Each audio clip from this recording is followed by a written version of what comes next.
Dans cette vidéo, on va présenter rapidement K0s, une distribution Kubernetes certifiée et faite par Mirantis. Alors si vous voulez avoir des détails sur cette distribution, rendez-vous sur k0sproject.io. L'idée derrière K0s, c'est que cette distribution soit facile à installer, qu'elle n'ait pas de dépendance, puisqu'en fait tout sera packagé dans un binaire en Go, et c'est une solution gratuite qui est open source. Alors ce qu'on va faire pour mettre en place K0s ici, on va simplement lancer une machine virtuelle avec multipass. J'ai déjà parlé de multipass dans une vidéo précédente, donc n'hésitez pas à vous y reporter pour voir comment on utilise cet outil. Multipass launch -nk0s va nous permettre donc de créer une machine virtuelle Ubuntu. Donc on appellera simplement K0s ici. Donc ça prend quelques dizaines de secondes.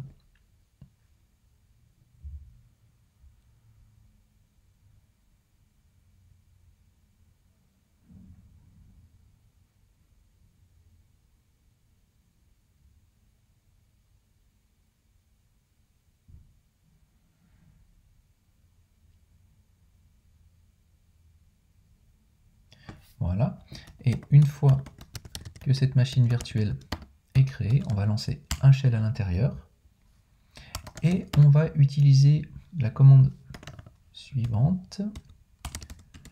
Alors on va lui donner un certain flag SSL pour récupérer simplement le binaire K0s. Voilà, et l'installer dans le pass. Voilà, donc le binaire est maintenant dans user local bin. Alors ce qu'on va faire, c'est qu'on va créer un fichier de unit qui pourra être utilisé par systemd par la suite pour pouvoir lancer K0s. Donc c'est juste une commande ici d'installation de K0s pour le rendre disponible. K0s installe contrôleur et on va lui indiquer un -- single. On va utiliser juste un seul node, donc ça va le configurer d'une façon un peu particulière.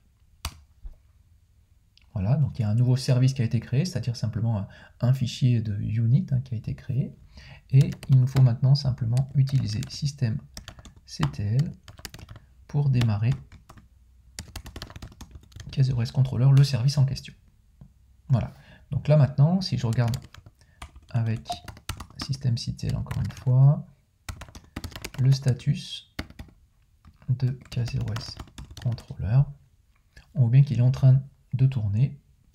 Donc il va nous falloir simplement attendre quelques dizaines de secondes pour que tout soit OK, pour que le cluster soit disponible. Alors en attendant, on peut voir quand même que K0s va venir avec son propre binaire kubectl pour interagir avec le cluster. Donc si je fais un sudo K0s kubectl get node par exemple, normalement, donc quand le cluster sera prêt, je vais voir l'ensemble des nodes, donc ici il y en aura juste un, que constitue mon cluster. Bon, pour l'instant la ressource n'est pas encore là, il faut attendre encore quelques dizaines de secondes.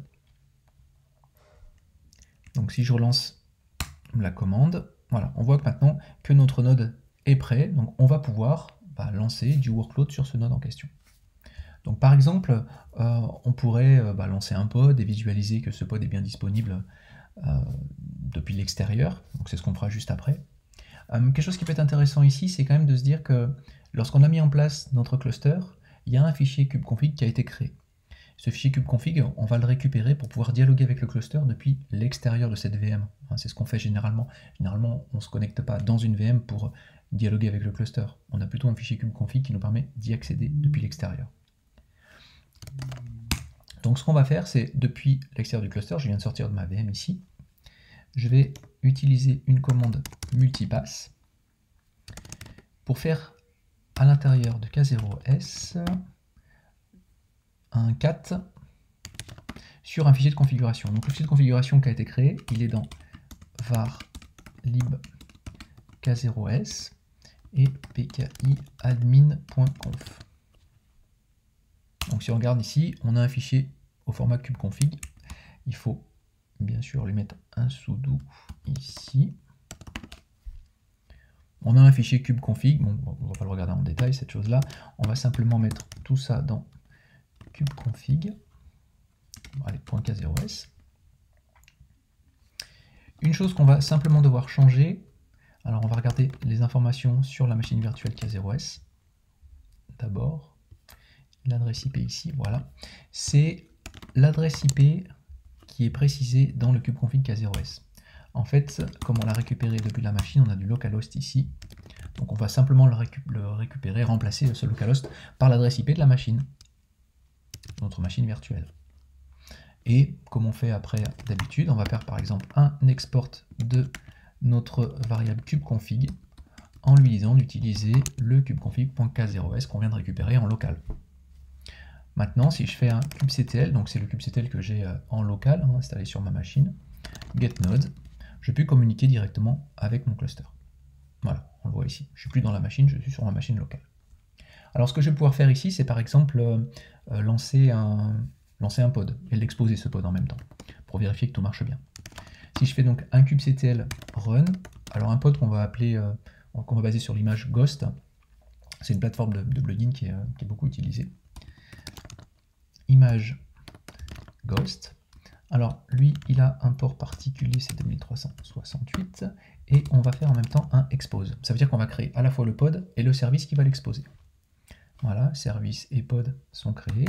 Donc si je fais un kubectl get svcpo, on voit ici que notre service Ghost, il est là, et notre pod est ici.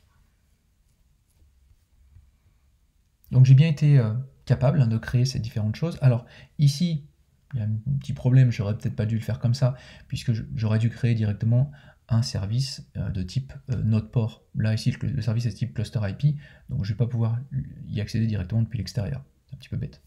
Alors ce que je pourrais faire, simplement, c'est d'éditer ce service, kubectl edit mon service Ghost.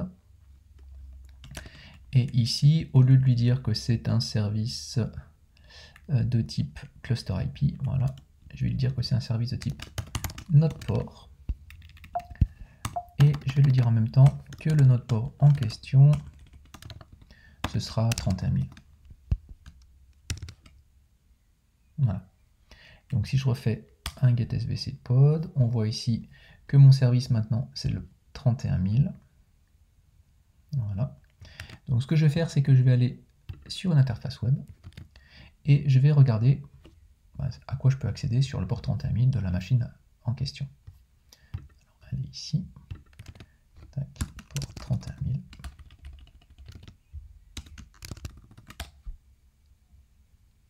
Voilà. Donc vous voyez, c'est relativement simple, hein. On a créé une machine virtuelle avec multipass, c'est un outil que j'aime particulièrement.